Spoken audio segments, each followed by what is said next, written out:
Bismillahirrahmanirrahim. Tövende huzurunla sunulğumuz Fahdi ibn Abdurrahman Ebedi'nin Cennan Taibin namlı kitabının Uyghur tercümesi. Tercüme kılıcı A. Abdurrahman Haqani. Munber Turi. Tevbe kılıcılar bağçısı.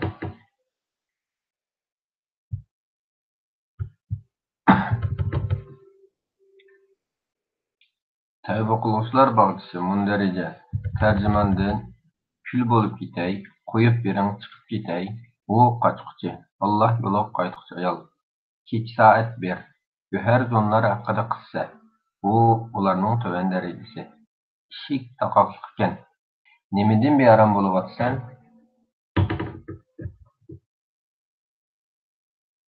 Meni hizmetke urlaştırıp koygadak bir resini bilemsiz? Vakti geldi. Vakti geldi. Bunu deryaga taşlan. Yusuf'ның okşişi. Ben ama.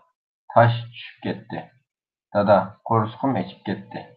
Tağlardek mezmut. Faqatla 5 riyal. Rahat çıktım. Aklımdan adışıp kalganak turuptu men. Sen nime bilesen?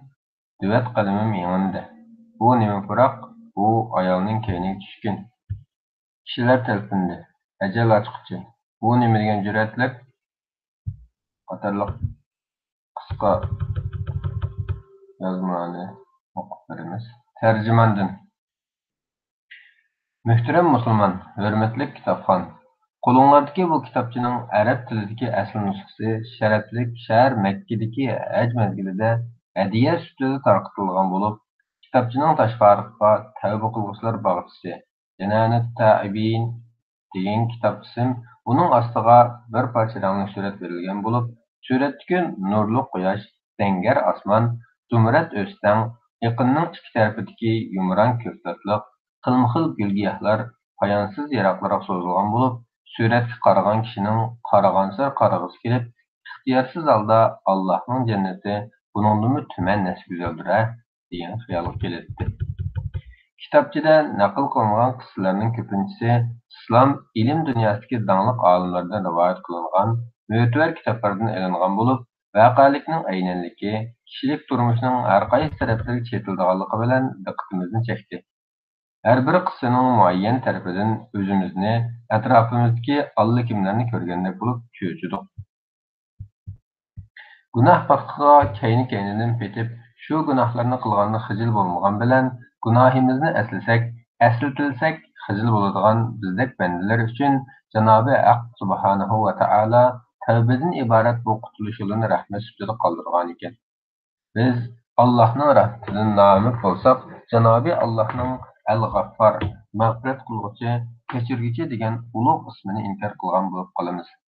Alloh hammamizni tavba qilguvchilar, poklanuvchilar qatoridan qilsin. Amin. Xuddi o'xshagan tomoqni qo'shnimizga sungan kabi, bu kitobchini darhol tarjima qilib, sizlarga oldi ko'pdir ma'naviy uzuq bo'lib qolsa ajab emas degan umid sundik.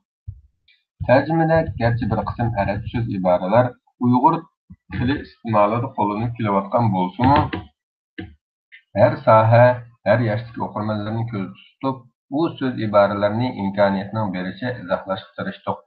Şoňa bununğa qarata okurmanlarning ijobiy qarashda bo'lishini umid qilamiz. Tercümede uqum ve til jihatdan xato ketgan, tushirib qo'ygan, ziyoda qilib tashlagan joylarimiz bo'lsa, fiqir, kamina kamtardan, ilmi naqis, qalmi gal, tajribesiz cho'lta, bola tercüman, qalami to'xtamagan, chekit qo'yilmagan, siyah qurmagan, so'l mo'rimizdagi farishta bu gunohni yezib ulgurmagan shu paytning o'zida Janobi Haqdan bu buyuk gunohimizni rahmat satrlari bilan yepishini, bizni ulug' kun qiyomatda bu gunohimiz ustida savol so'roqqa tortmasligini, badanimizdagi eng sharafli a'zo yuzimizni tuproqqa qo'yib, sajda qilib turib tilaymiz.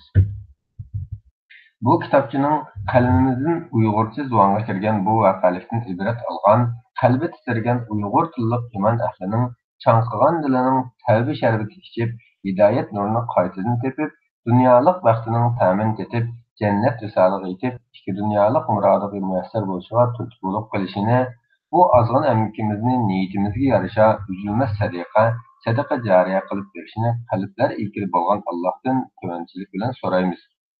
Chunki insoniyatning ulgisi Rasululloh sallallohu alayhi vasallam unga salom va rahmatlar bo'lsin.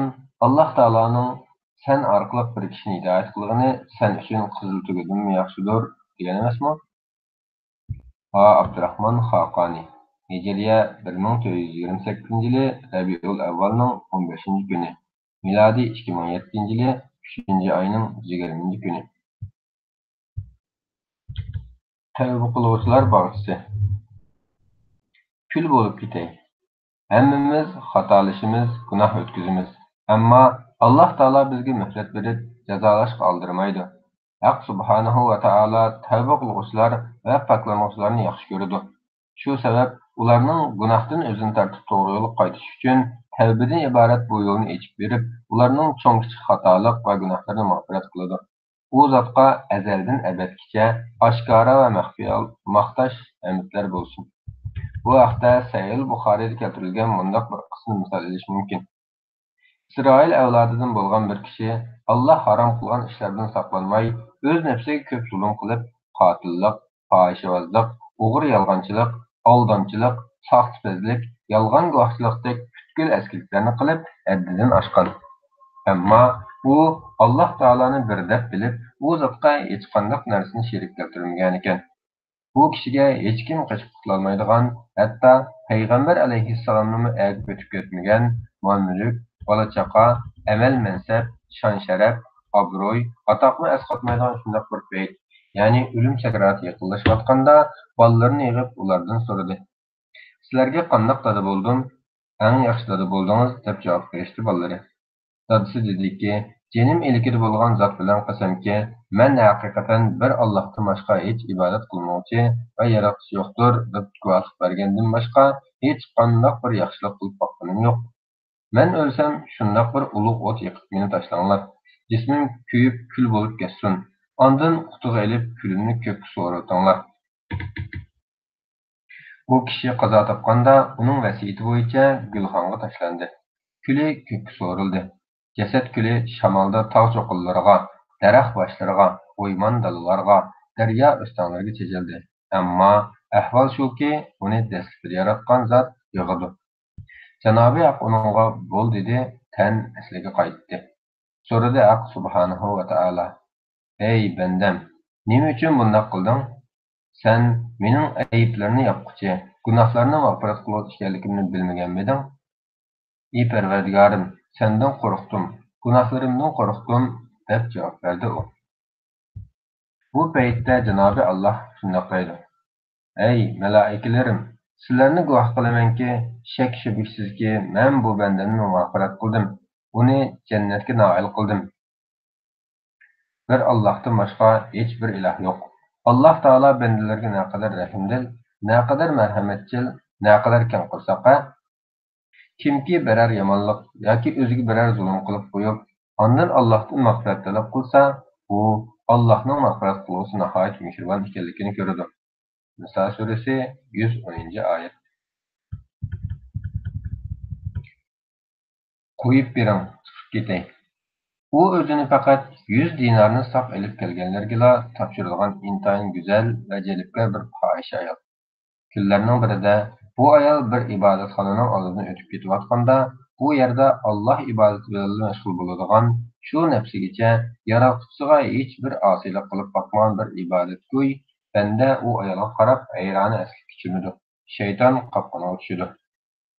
Dunyodan va ayollardan qo'rqinglar degan muborak so'zni qilgan Allohning rasuli sallallohu alayhi vasallam haqiqatan rasulligidir.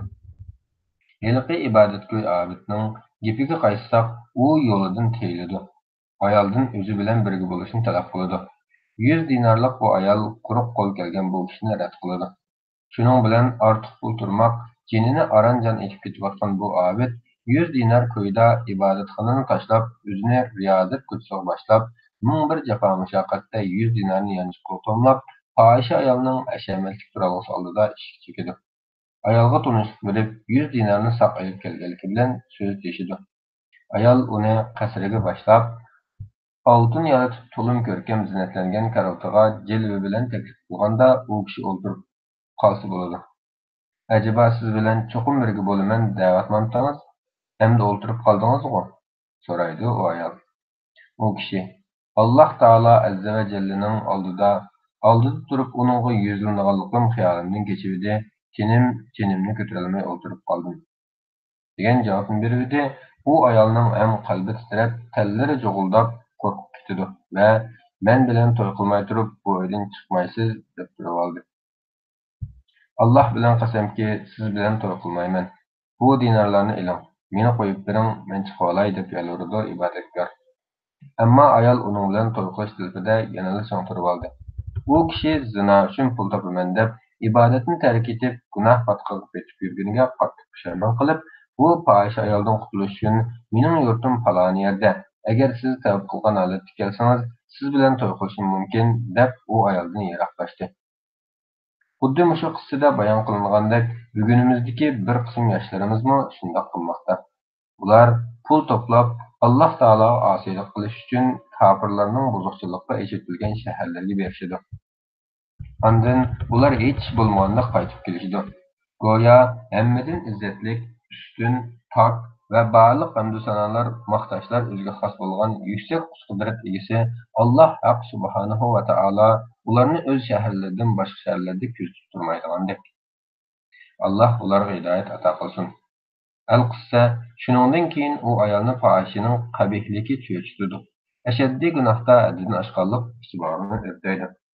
Bu fohish ayol oxiri yaratuvchiga qaytib, Allohga samimiy tavba qiladi va bu tavbaga sabab bo'lgan kishini surishtirib yurib topadi. Ayol u ibodatgo'yning eshigini qoqidi. Eshik tubida turgan fohishini ko'rgan kishi iliq chog'ni eslab o'zini yo'qotdi-da, dahshatli bir faryod urib, jon taslim qildi. Bu ayol bu ishdan keyin qattiq qayg'urdi. Bu kishiga bo'lgan hurmat-muhabbat yuzasidan uning biror tuqqani bilan bo'lsa to'y qilaman degan niyat keldi va boshqalarning tanishtirishi bilan iliqi ibodatgo'y solih, to'g'ri yo'l tutuvchi kishining oq ko'ngil, taqvo bir kambag'al qarindoshi bilan turmush qurdi. Parvardigori olim, olimlarning parvardigorining izni bilan u ikkisining urug'idan 7 nafar dindor, ibodatkor, itoatman, taqvodor farzand yetishib chiqadi. Allohdan boshqa hech bir iloh yo'qdir. Tavba nima degan ulug'? Tavba qilg'uvchilarga qilingan shafoat nimadan katta? Qani kim tavba qilg'uch bo'la oladi? Bu qissa Ibn Qudamaning Tavba qilg'uvchilar At-Tawwabin degan kitobidan olingan. U qochquchi, Alloh yo'liga qochquchi ayol. Alloh yo'liga qaytquchi ayol. Men bu qissalarni faqat ibrat bo'lsin uchun bayon qilyapman. Ularning qissasidan aql egalari albatta ibrat oladi. Yusuf surasi 111-oyat. Rabi ibn Hasim ismli 30 yoshlardagi bir yosh bo'lib, u bo'ybasti kelishgan, yoshlik jasorat urug'ib turadigan tangtushlarining astavisi qo'zg'og'idek edi. Ammo uningdagi yoshlik ishqi faqat Alloh va Alloh elchisining muborak so'zlariga bog'langan ishq edi. Rabiuning shaharda boshqalarni yo'ldan chiqarish uchun badi-plan tuzib yuradigan bir uchun bad axloq, iflos, fosiqlar bo'lib, u nakaslar maxsus xotin-qizlarni, yosh o'smirlarni, qari-cho'ri, ojiz-mojizlarni jon jahli bilan Alloh yo'lidan qaytarib, do'zaxga yetaklash bilan band edi. Shuni quturib o'tish ortiq emaski, bundoq noahlilar Rabiuning yurtida emas, hammaylarning atrofida bor. Tanbih. Ogohlantiramizki, kimki ularga ergashar ekan, oldida faqat yenib turgan o'tli bordir. Ular Rabiuni bulush maqsadida tilini bir qilib, bir sohib jamolni 1000 dinarga sotib olib, u xotindan Rabiuni bir so'yib qo'yishni talab qilganda, u xotin aytadiki, uning ustiga u texman bilan zinomi qiladi. Darvaqa, u bir xilvatda Rabiuga o'zini oshkorlab, uningga nozik rashmi qiladi. Buni ko'rgan Rabiu, ey Allohning quli, o'lim farishtasi shundoqla tushib, jon tomirni kesib tashlasa, haling nima bo'lar? Munkar nakir so'roq qilganda nima dersan? Rabbingdek katta zot, Parvardigoring olamga yuzlanish paytida nima kun ko'rarsan? Tavba qilmasang, gunohkorlar jahannamga tashlanayotgan kunda sen nima oqibat ko'rarsan? degan savollarni tashlaydi. Bularni anglagan ayol Alloh tavba solganicha qochib ketib, Alloh taologa qaytadi va tavba qiladi. Gecelerini kıyamda, namazda durup, gündüzlerini siyamda, ro'zada bulup ötküzüdür. Keyinchi u ayol Kufining ibodatkori deb laqablangan. Iliqi bir uchun noahillar bo'lsa, u ayolni Rabi'ni buzishga avassak, Rabi'i bizga qarshi u ayolni buzib tashladi deyishyapti. Agar sen yer yuzidagi ko'pchilik kishilar, ya'ni kuffarlarga itoat qilsang, ular seni Allohning yo'lidan ozdiradi. Ular faqat gumonga ergashadi. Ular faqat yolg'onni so'zlaydi. An'am surasi 116-oyat. Sen gerçi insonlarning iymon etishiga eris bo'lsangmi, lekin ularning to'lisi iymon etmaydi. An'am surasi 116-oyat. Ey qarindoshlarim, hemşerilerim, yomonlikqa, gunohga chaqiruvchilardan nazar aylanglar. Payg'ambar alayhissalom uning salom va rahmatlar bo'lsin.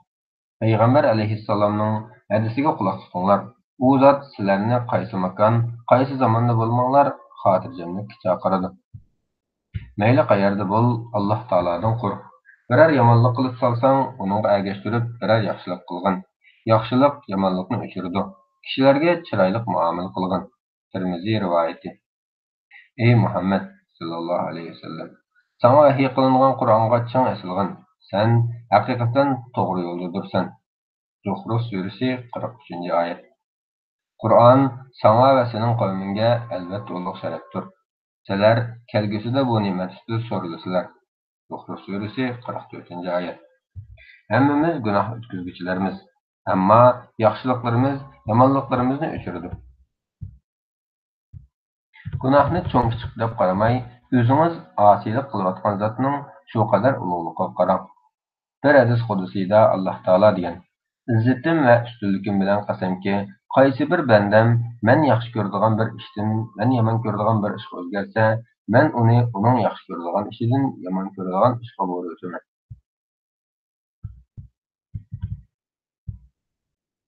Tavba qilg'uvchilar bog'chisi. Kech soat 1. Xushbishorat elib kelguvchi kishilar nurg'un. Baxtlik va baxtsizlar qissasi degan kitobning qalam egasi bayon qilgan tövəndəki hikoyatda uning quloq tutqanligi qalb soatlariga ibrat va nasihat bordir. Dahshatli qatnash hodislari, hodisiga uchrag'uvchilarning laxta-laxta bo'lib ketgan a'zolari, hatto tandan ajrab ketgan boshlarini ko'tarib elib, bir taraf qilishdek qo'rqinchli ko'rinishlarni qo'li ko'rib, yuragi qatib ketgan, bu qadar manzillar ta'sir qilmaydigan bu tosh bag'ir kishi qutquzish mashinasining shofiri bo'lib, namozdan yiroq, gunohiy kabirlarga g'arq bu insonga ta bir kechada yuz bergan voqeaga qadar Alloh asl qilsa aslimas, vaznasab qilinsa qabul qilmas edi. Şoför Riyadning kirish og'zida yuz bergan shu kechki hodisani eslab bundoq deydi. Kech soat 1 bo'lgan edi. Mashina bilan voqea yuz bergan o'ringa yetib keldim. Bir oq pikap sim tanoqqa so'qilgan ekan. Oldi bilan shu rayonning to'kin o'zitay deb turishimga pikapdan chiqayotgan bir sho'rni bayqab hayron qoldim. Yiqilishib qarasam, mashina ichida quyuq soqolliq, oydek nuroniy yuzlik bir kishi turibdi. Uning yuzining nuri mashina ichiga liq to'libdi. Badanining tubanki qismi xilli qattiq saqlangan ekan. Uni qutqizish uchun o'rindiqni orqaga qaytarishga urindim. U meni qutqizmoqchimisan o'g'lim deb so'radi. Shundoq deb javob berdim unga. Undaqda xafa bo'lmay tamakani o'chirib yotgin. Ulug' Parvardigorimdan qo'rq. Qo'limdagi tamakini o'chirib ishimga mashg'ul bo'ldim.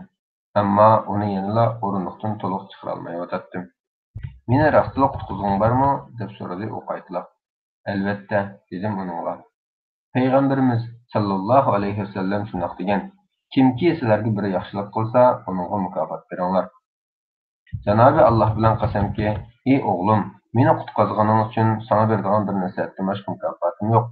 Uni qabul qilamsan deb so'radi u mendan. Qani ayting. Allohga taqvolik qil. Allohga taqvolik qil.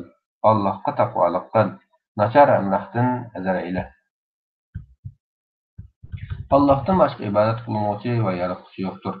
Muhammad sallallohu alayhi vasallam Alloh taolaning biz insonlarga avatgan elchisidir deb guvohlik beraman deb shahodat etib jon uzdi. Joyimdan medirlay olmay titrab ketdim. Buvayni elib mashinaga soldim. Kech soat 3da uni doktorxonaning hodisa bo'limiga topshirdim. Qaytib kelib ko'zimga na uyqu kelmaydi. Buvayning so'zlari quloq tuyg'imda jaranglaydi. Sabah bomdod namoziga turdim. Tahorat elib masjidga kirdim. Namazdan keyin bo'lgan voqeani imomga so'zlab berdim. U kishining vafoti bilan seni tirildirgan Alloh taologa cheksiz hamdlar ayt. Sen o kishiga duo qil. Duoying uningga sungan eng yaxshi mukofotingdir dedi. Allohdan uningga rahmat va mag'firat qilishini, meni uning bilan jannatga bir qilishini tiladim. Alloh taoloning sen orqali bir kishini hidoyat qilgani sen uchun qizil tugundan yaxshidir. Hadis sharif. Oxirgi nafaslarida turibmi yaxshilikqa buyurib, yomonlikdan to'sishdan iborat Alloh oldidagi mas'uliyatini tunib, uni yetkazadigan kishini ko'rdinglarmi? U qandoq qildi? U uningga tamakani o'chir, Allohdan qo'rq dedi. Ammo ba'zimiz nini ig'ir gunohlarni qilayotganlarni ko'zimiz ko'rib tursa-mu, shaytonga o'xshash parvo qilmaymiz. Allohdan qo'rqinglar. Alloh yo'lida haqni so'zlashdan, malomatdan qo'rqmanglar. Shubhasizki, Haq subhanahu va taolo uni manfaatli qilib beradi.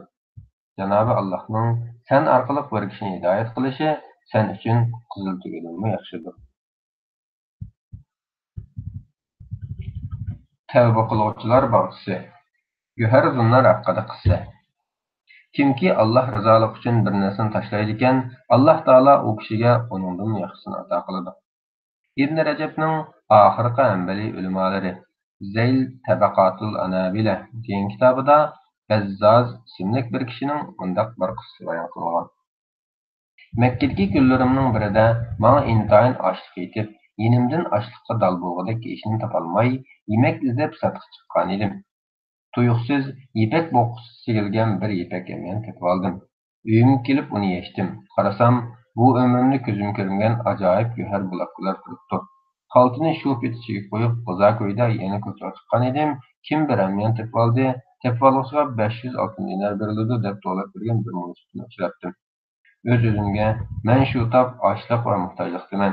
Hamyanni egizak topshirib berib, bu dinarni ilib foydalanay dedim-da, uni uyimga boshlab kelib, bovaydin hamyan va go'harning alomatlari, go'harning soni to'g'risida tafsiliy so'radim, aynan deb beralidi. Hamyanni uningga topshirdim. U deganidekla menga 500 dinarni so'yinsibdi sundi. Men uningga hamyanni qaytarish mas'uliyatim ekanligini aytib, bu pulni elishni rad qildim. U ham so'zida tushuntirib oldi. O'zim muhtojlikda tursammi, o'zidan boshqa hech bir iloh bo'lmagan zot Alloh bilan qasam qilamanki, bu ishimga Allohdan boshqa hech kimdan mukofot olmayman dedim, ham u dinarni olmadim. Voy bilan xo'shlashdim. Haj mavsum tugatgandan keyin u yurtga qaytib ketdi. O'zimga kelsam, men Makkadan ayrilib dengiz safariga chiqdim. Safarda kema dahshatli to'lqinga uchrab, qochoqlanib, odam va mol-mulklar tamoman suvga g'arq bo'lib ketdi. Ko'rib turg'ich Parvardigori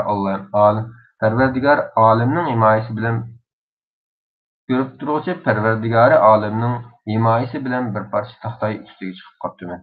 Taxtay ustida to'xtovsiz davrinib, laylab ketayotardim.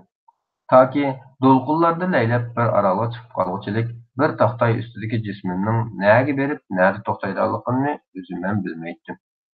U orolning aholisi na o'qish, na yezishdan bexabar savodsiz kishilar ekan. Men ularning masjidida Qur'on o'qib o'tirsam, meni ko'rgan kishilar yenimga kelib, o'zlariga Qur'on o'qitib qo'yishimni talab qilishdi. Shuning bilan men ularning hammasiga Qur'on o'rgatdim. Bu ishimning ajridan nurg'un yaxshilik ko'rdim.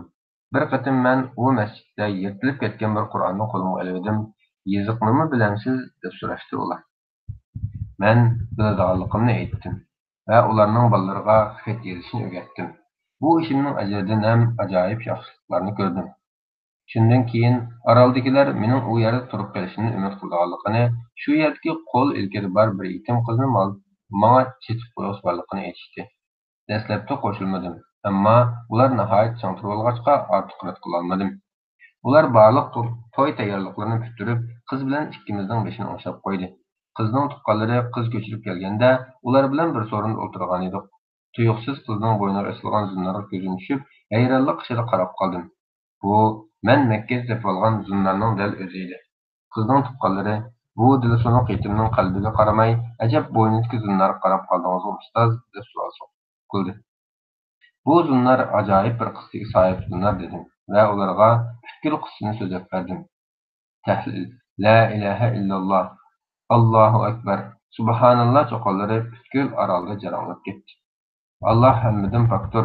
Subhanalloh, sizlarga nima bo'ldi desam, ular menga bundoq deb javob berdi. Siz göhərlərini qaytarıb bergen o kişi dəl bu qızın dadısı buludu. O ecdən qaytdıqca Allah bilan qasamki, mən cahanda Məkkədə mənə göhərlərini qaytarıb bergen kişidək Müslümanı görüb baxmadım.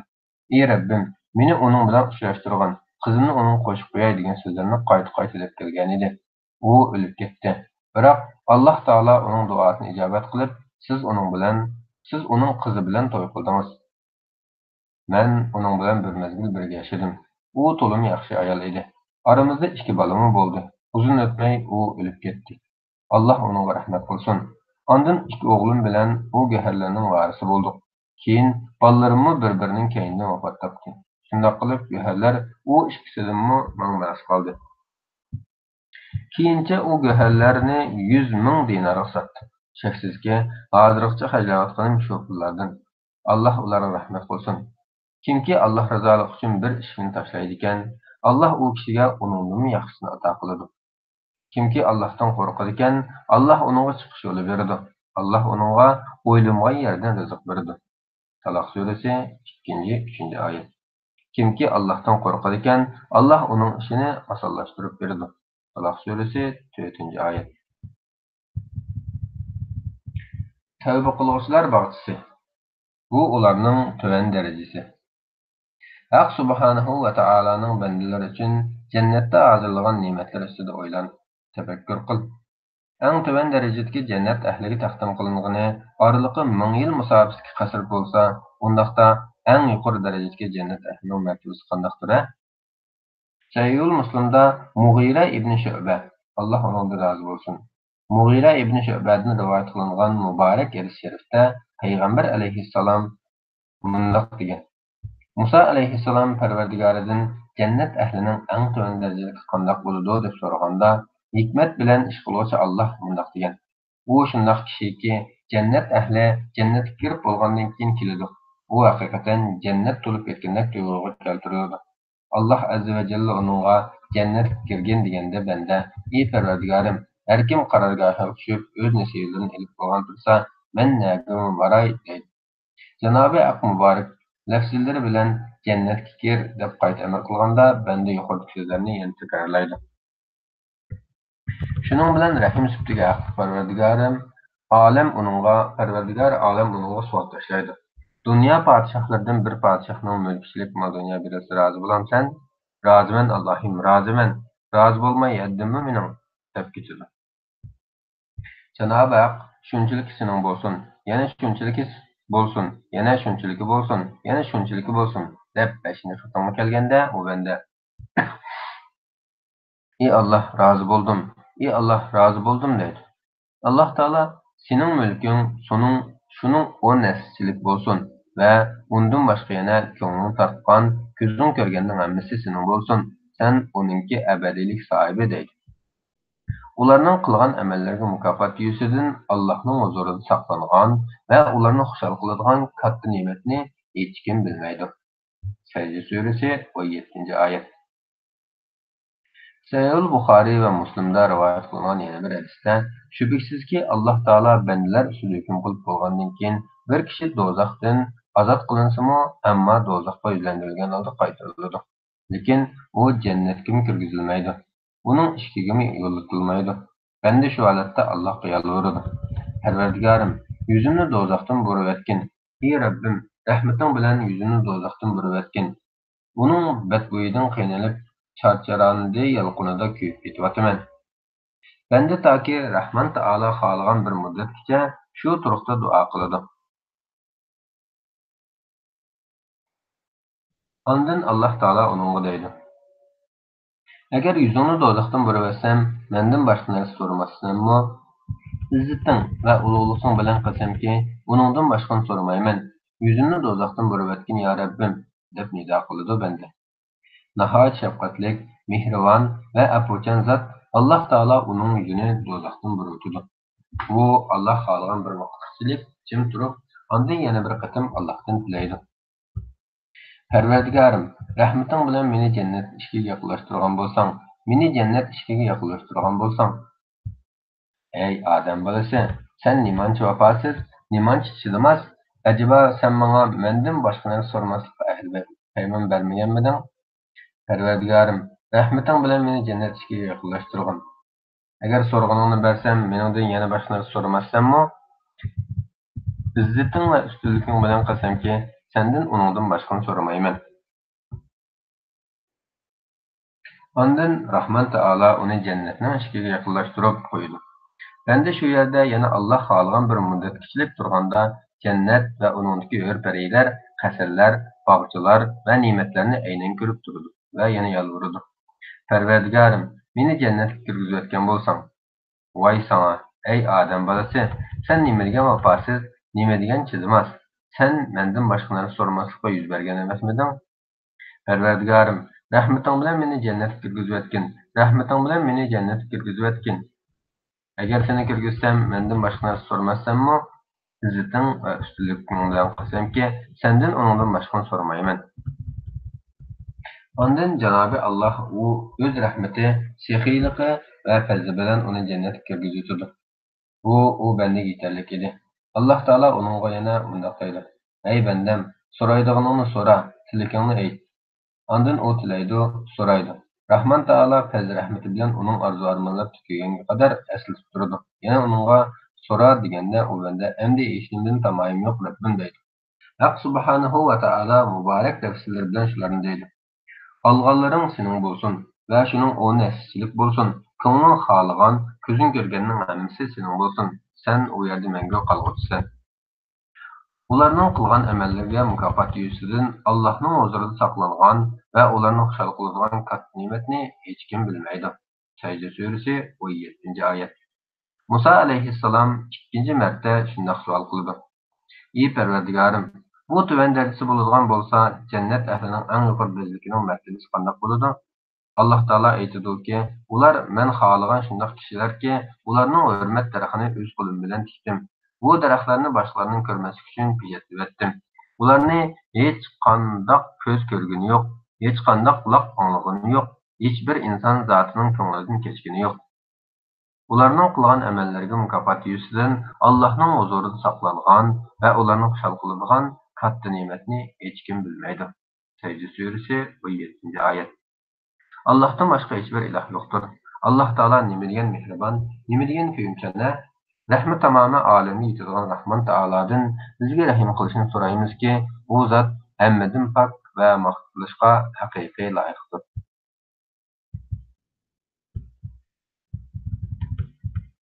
Tevbe kılgıçılar bağçısı, işik takaklık iken.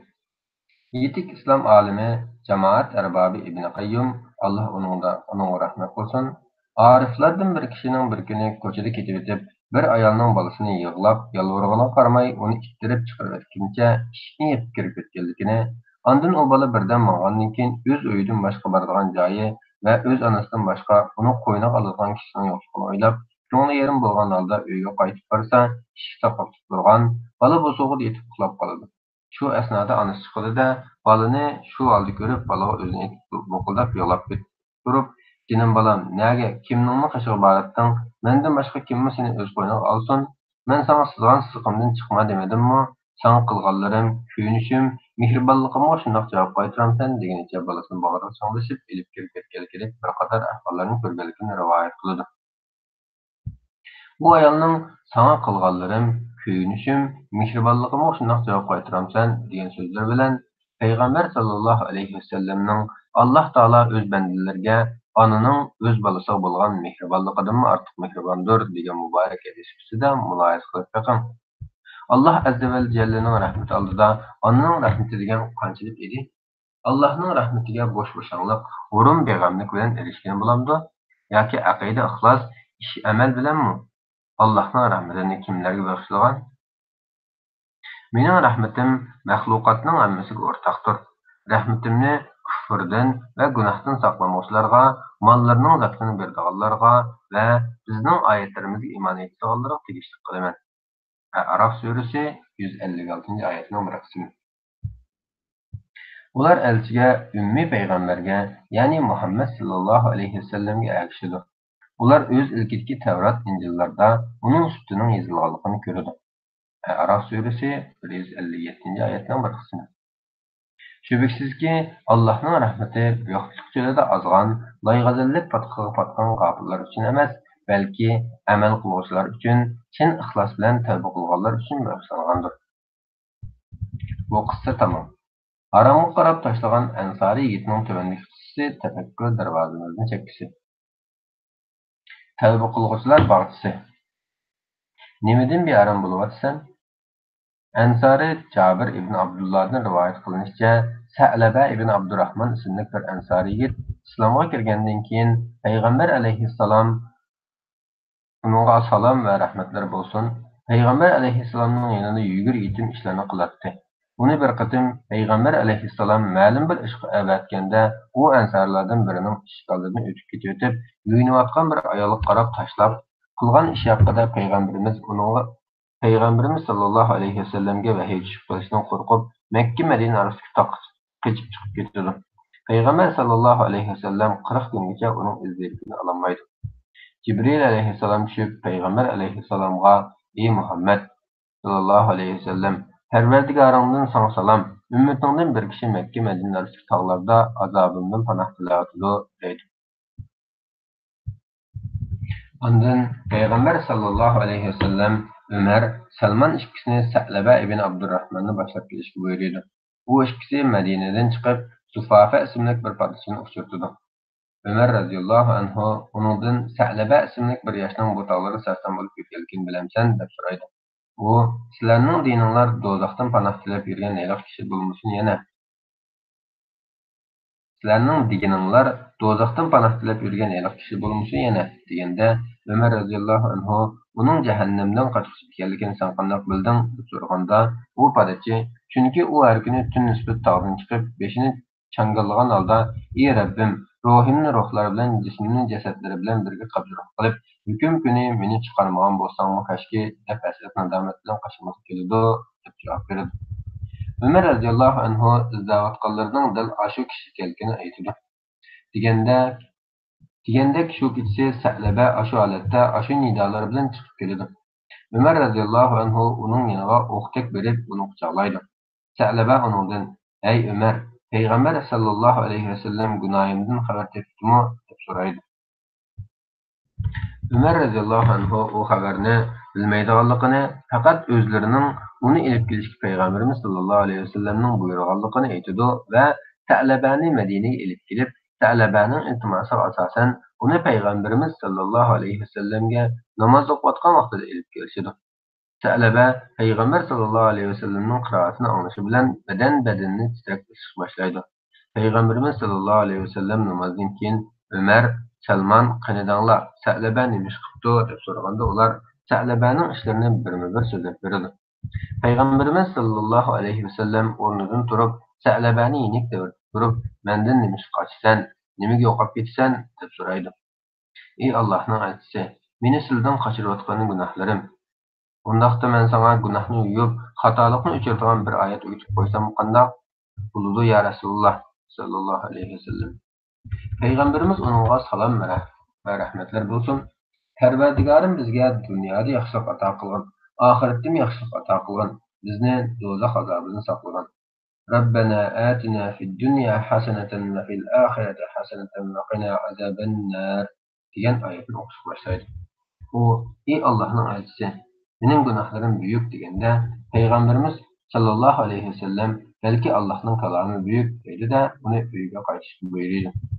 Sa'laba uyida 8 kun og'rib yetib qolgandan keyin Salman radhiyallohu anhu Peygamberimiz sallallohu alayhi vasallamga: "Ey Allohning payg'ambari, Sa'laba bilan ko'rishuvlar bormi?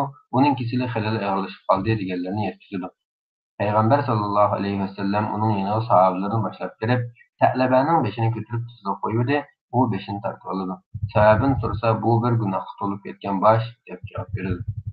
Rasululloh sallallohu alayhi vasallam nimadan bearam bo'lyapsan deb so'raganda, Sa'laba "Teri go'shtlarim, tustagan so'ngaklarim orasida cho'milib o'tgandek aramsizlanaman" deb o'zini so'zlaydi. Hazreti Peygamber Efendimiz "Ko'ngling nima tortadi" deb savol so'raganda, u "Parvardigorimning mag'firatini" deydi. Shu asnoda Cibril alayhissalom: "Ey Muhammed sallallohu alayhi vasallam, Parvardigoringdan sana salam. Agar bu bandam zamonga tanglash gunoh bilan kelsa, uni zamonga tanglash mag'firatimdan kutib olaman dedi degan xabarni elib kelgandan keyin payg'ambarimiz sollallohu alayhi vasallamdan bu xabarni eshitgan Sa'laba qattiq bir ah uribla jon uzdi. Ondan payg'ambar sollallohu alayhi vasallam uni yuvib kepallagandan keyin namozni tushirishga ketib o'tib, yo'l bo'yi putlarning ustiga avaylab tashlab ehtiyojlik bilan mangdi. Sahobalar uni dafn qilayotganda Rasul akramga: "Ey Allohning elchisi, yo'l bo'yi putlarning ustiga avaylab mang'anliklariga diqqat qilib qoldik ya" deganda, payg'ambarimiz sollallohu alayhi vasallam: "Meni elchi qilib avatgan zot bilan qasamki, uni uzitish uchun tushgan farishta malaikalarning ko'pligidan putimni qo'ydigan yer topolmay qoldim" degan ekan. Tavba qilg'uvchilar bog'chisi. Meni xizmatga o'rlashtirib qo'ygadek birsini bilamsiz? Nurluq shahar Madina. Madina Munavvardagi Xalqaro islom universiteti qatorliq bir qancha o'rinning guvohnomasi va tavsiyanomasiga sohib aqlliqqina bu yigit Madinaning butkul idora organ, shirkat, jamiyatlarni biror qur aylanib chiqqan bo'lsa-mu, hech qaysidan put so'qqudek o'rin topolmay, Madina Munavvardagi ulug' shaharda qilish orzusini ro'yobga chiqarolmayotdi. Amaliyotdami Madinadek azizona shaharda yashagan, osoyishta yashamga talpingan kishining undan ketgisi kelmaydi. U Madinaning har bir jimdan to'pisi, har bir ko'chasidan suyimli payg'ambarimiz sollallohu alayhi vasallam va hurmatli sahoba kiromlar radhiyallohu anhumning aslimi iznolarini topatdi. Janobi Rasululloh sollallohu alayhi vasallamning zamin yuzida Dajjalning qadam yetmagan joyi qolmaydi. Ammo Makka bilan Madinaga kelolmaydi. Madinaning har bir kirish og'zini sap-sap farishtalar qo'llab turadi. Ondan Madina o'z aholisini 3 qatim qattiq silkiydi. Shundan keyin Alloh taolo dinsiz va munofiqning birini qo'ymay chiqarib tashlaydi degan hadis sharifiga asosan Madina ahli qatorida fazl ikromga noil bo'lish umidida edi. Bu yigit fazl fazilat, izzat ikrom sohibi bo'lgan bir ustozning o'zi o'rab keladi. U kishi shundoq kishiki, u kishining yurish turish, o'ltirish qo'pishlari, ish amal, lafzi kalomadagi ixlosmandlik, taqvolik sana ham Allohni eslatadi. Uni Allohga qo'ymaymiz. U ustozga o'zining xizmat izlab bormagan eshik, qoqmagan darvoza qolmaganligi, hammasida burniga yop qaytganligi, o'zining Madinadan ketishning vaqtini aytib, "Ey ustoz, meni xizmatga o'rlashtirib qo'yaligidek birazini to'narsizmi?" deb so'raganda, Alloh ishongan, Allohning va'dasiga chin tutgan ustoz seni eng tez vaqt ichida xizmatga o'rlashtirib qo'ygan birsini to'nayman deydi. Shodlikdan qinqirib qotmay qolgan yigit, Alloh taolo sizga yaxshilik ato qilsin, ko'klab keting ustoz. Kim u deb so'raydi hayajon bilan. Shak shubhasizki, u Alloh va Jalladir. Alloh azza va jalladir deb javob berdi ustoz. Buni anglagan yigit bir oz noxush bo'lgandek chiroyi tutildi-yu, lomjim demaydi. Buni sezgan ustoz: "Ajabki, navoat sana falon rahbar, hukuni boshliq degan bo'lsam, xushxabar deb bilatdim. Biroq yari ko'pning xazinalari ilkili bo'lgan, osmon zaminning shohin shohi, barliq ishlarning o'rlashtiruvchi bo'lgan qodir Allohni ko'rsatsam, chiroyingdan Haq subhanahu va taoloning va'dasiga chin tutilgandek bir alomat ma'lum qilyotidi. Osmonda sizlarning rizqinglar bor, sizlarga va'da qilingan savob bor." Zariyat surasi 22 oyat. Ey o'g'lim, kechining oxirgi uchdan biri bo'lgan subih bomdod namozidan burungi tun paytlarida payg'ambari masjidga berib Allohga yaqinlashgan, Janobi Allohning ishingni hal qilib beradiganligiga shaksiz ishonaman degan so'zlarni qilganda, xijillikdan o'zini qo'ygudek joy topolmay qolgan yigit uning bilan xo'shlashib yenib chiqadi. Shu kecha soat 3da qo'ng'iroq soatning jiringlashidan uyg'onib, tahoratlanib, tasvirligisiz darajga to'lib toshgan imom bilan payg'ambar masjidiga bordi va gardiniga yozilgan namozini o'qib, ichidan chiqqan yig'i kalkunidan duog'im qo'l ko'tarolmay qoladi. U shu chog'dagi holatni mundoq bayon qiladi: "Hiylalar ruhi chiqib ketayotgandek bir holda edim. Atrofdagilarga ta'sir yetkazib qo'yganlikdan ancha uzun duo qilolmadim. Alloh qalblarni bilib turuvchidir." Subhi namozi. Namoz bomdodni jamoat bilan o'qigandan keyin masjiddagi bir olimning darsiga qatnashib, uyimga qaytdim. Uyga qaytguncha yo'l bo'yi hech narsa ko'zimga ko'rinmaydi. Kallamda yaratquchi Rabbimdan o'zga hech narsa yo'q edi. Xuddi menga birsi bu yo'lda mang degandek, bir yo'lda ketyapsam, menga bir hukumat organi uchirdi. O'tib ketay dedim-yu, to'xtab bir kelib surishtirib boqay dedim-da, ishxonaga kirsam, meni birsi tabassum bilan kutib oldi. "Ey qarindishim, Mening bu yerda to'nig'ida hech kimim yo'q. Men uzundan beri xizmat qilib topolmay kelyapman.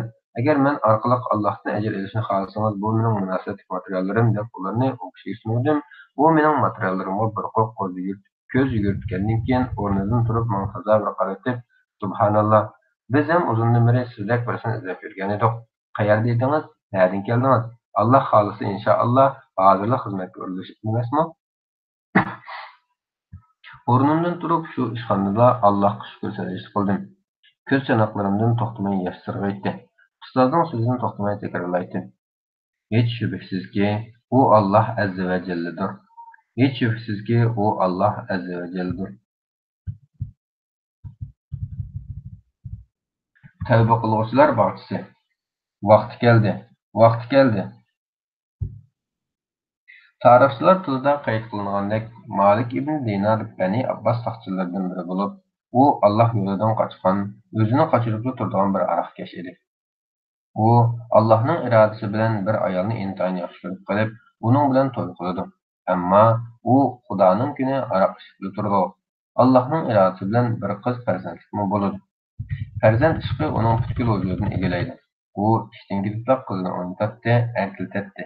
U aroq ichib kelgan chog'larda bo'lsa, qizi erkilganicha berib uning qo'lidagi aroq butilkasini tushirib u go'yo jinim dada, Allohdan qo'rqing, aroq degan musulmonga qat'iy loyiq emas, deb xitob qilayotgandek qilibdi. Qiz bilan dada ana shu tarzda o'tishadi.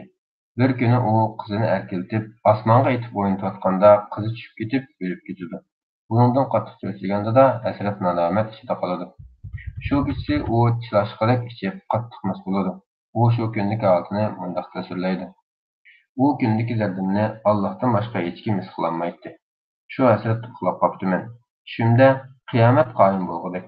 Kishilar qabrlaridan yalang'oyoq, yalang'och va xatnisiz oldi chiqib, boshlarini sangiltishib, mahshar maydonida xor zabun bo'lgan holda yurishgidekmish.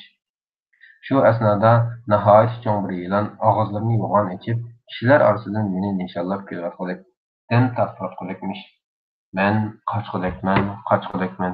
U meni qo'g'lig'idek. Yuragim qapidan chiqib ketay deganda, salofatlik, temkingina kelgan bir mo'jizlik mutavalli uchirg'idek.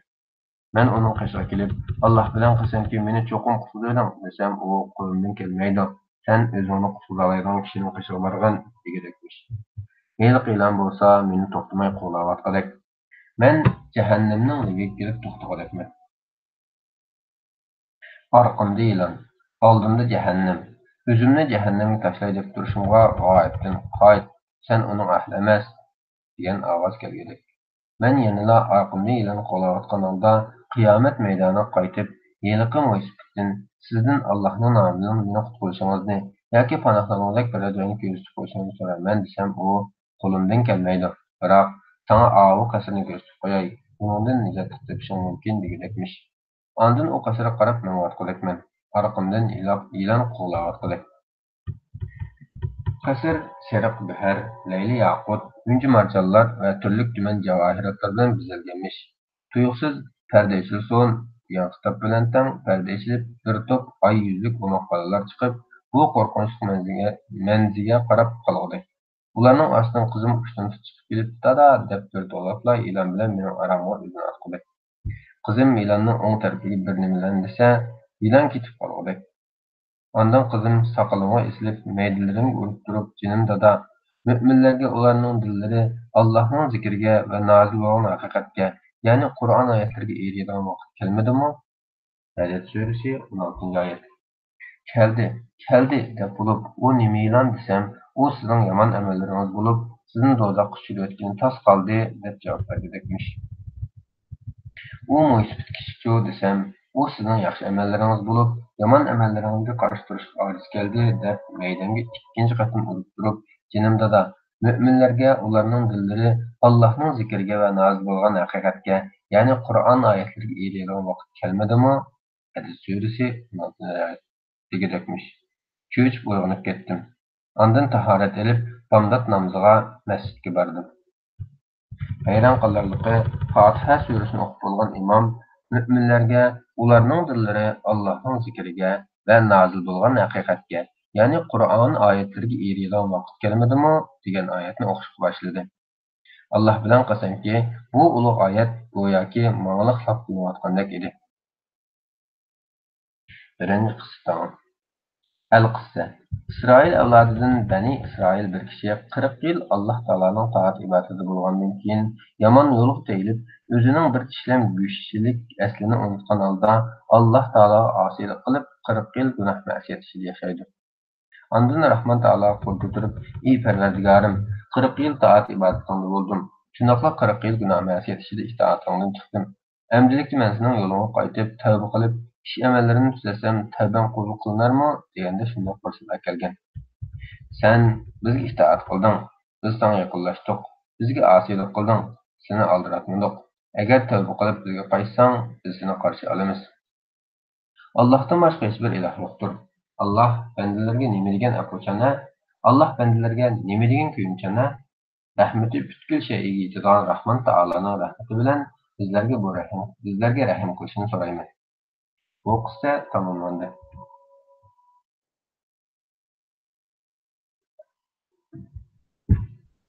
Tavba qiluvchilar bog'chisi. Uni daryoga tashlang. İsrail avlodi Bani İsrail o'z zamonasida zamondoshlarining eng yaxshilaridan edi. Alloh taolo ularga o'sha chiqqan tarsa, shafqatsiz podsho Fir'avnni hukmron qilgan edi. Fir'avn ularni kecha-kunduz demasdan o'zining va qo'l ostidagilarining eng nachar ishlariga selib orom bermaydi. Fir'avn va uning qo'l ostidagilaridan tortib, ta uning xalqigacha İsrail avlodining past ko'rganligi va kamsitganlikdan, shundoqla o'z hukmronligining halok bo'lishiga sabab bo'lgan o'g'il bolaning ularning ustidan tug'ilib kelishidan qo'rqib, o'g'illarni o'ldiratdi. Qizlarni xizmatga selish uchun tiroq qoldiratdi. Fir'avn bu bolaning tug'ilib kelishining oldini olish uchun İsrail avlodining erkaklarini o'ldirishga buyruq qildi.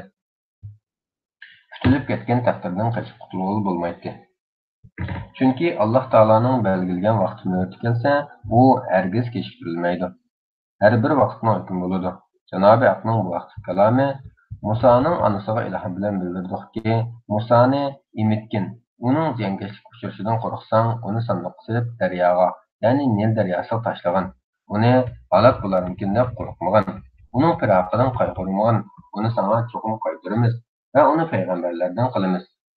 Fir'avnning oilasidagilar Musoni oqibat o'zlariga dushman va xafalikning manbasi qilish uchun Nil daryosidan suzib oldi. Shubhisizki, Fir'avn, Aman va ularning qo'shinlari xatolashgan edi. Fir'avnning ayoli, bu bola menga va sana ko'z nuri, yana xushallik bo'lsin, uni o'ldirmanglar, balki u bizga foyda yetkazar yoki uni o'g'il qilurlarmiz dedi. Halbuki ular Fir'avnning va uning yordamchilarining halokatining Musoning qo'lida bo'lganligini uqmaydi. Qasas surasi 7, 8, 9 oyatlar. Fir'avn İsrail avlodining o'g'illaridan nurg'unlarini o'ldirib o'tgan.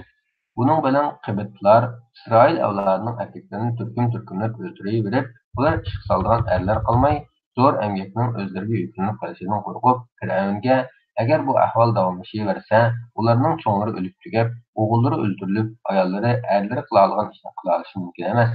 Shuning bilan ishlar bizga qoladi deb shikoyat qildi. Shuning bilan Fir'avn o'g'illarni bir yil o'ldirib, bir yil o'ldirmaslikka farmon tushirdi. Harun alayhissalom o'g'il buvoqlar o'ldirilmaydigan yili tug'ilgan. Yangi tug'ilgan o'g'il buvoqlarning o'ldirilgan navbati kelgan yili Musa alayhissalom tug'ildi. Fir'avnning bu ishga maxsus belgilangan odamlar bor bo'lib, bu odamlar tug'ut onalar orqali homildor ayollarni tizimga ilib, ular yengiydigan chog'da faqat Qibt ayollarla tug'ut onasi bo'ladi. Agar u ayol qiz tug'sa, ular bolaga chaqmay ketadi. O'g'il tug'sa, yiliqi maxsus odam qassoblari pichoqdan belib kirib, bolani bo'g'izlab o'tadi.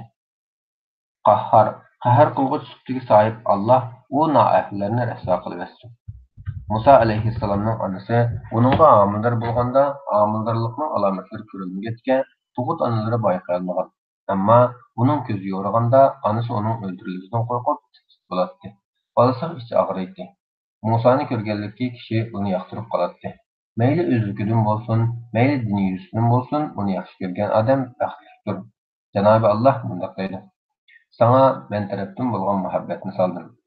Taha surasi 39-oyat. Musa alayhissalomning onasi bolasining ziyonkashlikka uchrashidan qo'rqib, chonqur bir tashvish ilkida qoladi. Shu chog'da xuddi Alloh taolo aytgandek, qandoq qilish kerakligi ilhom bilan ko'ngliga tushadi, xayolidan kechadi. Musoning onasiga ilhom bilan bildirdiki, Musoni emitgin, uning ziyonkashlikka uchrashidan qo'rqsang, uni sandiqqa solib daryoga, ya'ni Nil daryosiga tashlag'in. Uni halok bo'larmikin deb qo'rqmag'in. Uning firoqidan qayg'urmag'in. Uni sana cho'qim qaytaramiz va uni payg'ambarlardan qilamiz. Qasas surasi 7 oyat. Bu qissaning tafsiloti bundoq. Musa alayhissalomning uyi Nil sohilida edi.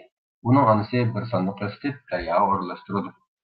Onasi Musa alayhissalomni uyida emtatdi. Agar yana biror yo'qon kishi kirib qolgan bo'lsa, Musa alayhissalomni daryo bo'yiga olib berib, iliq sandiqqa solib, sandiqni arqon bilan bog'lab, arqonning bir uchini qirg'oqchaga olib, daryoga qo'yib beradi. Bir kuni uning uyiga bir odam kirdi. Onasi uni balani bayqab qolishidan ansirab, Musa alayhissalomni daryo bo'yiga olib berib, iliq sandiq bilan qo'yib berdi. Ammo bu qatim sandiqni bog'lab qo'yishni unutib qoldi.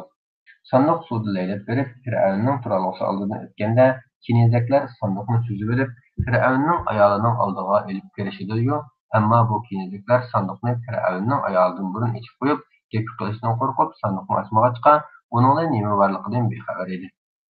Halbuki sandiqdan ajoyib chiroyli, kam kuchsiz yaratilgan o'moqqina bir o'g'il chiqadi. Bu ayol bolaga bir nazar tashlaydi-da, Alloh taoloning izni bilan qalbiga bolaning muhabbati tushadi. Nihoyatda bu muhabbat Janobi Allohning bu ayolning baxtli bo'lishi, izzatli bo'lishini va erining badbaxt bo'lishini iroda qilganligining nishonidir. Alloh taoloning bu vaqtli kalomi Fir'avnning oilasidagilar Musoni oqibat o'zlari dushman va xafalikning manbasi qilish uchun Nil daryosidan suzib oldi. Qasas surasi 8-oyat. Bu ulug' oyat karimning tafsirlik ma'nosi Alloh taoloning Musa alayhissalomni ularga xafalikning manbasi va dushman qilish uchun ularga sandiqni suzilishni taqdir qilgan edi. Bu o'z navbatida yana ularning Musa alayhissalomdan qo'rqqanlikning to'g'ri kelmaydiganligiga kuchli dalildir. Fir'avn balani ko'rib, uning Isroil avlodidan bo'lib qolishidan qo'rqib, uni o'ldirib etmoqchi bo'lganda, Fir'avnning ayoli Xonish Osiya kichik Musa haqida Fir'avn bilan talash-tortish qilib, balani himoya qiladi.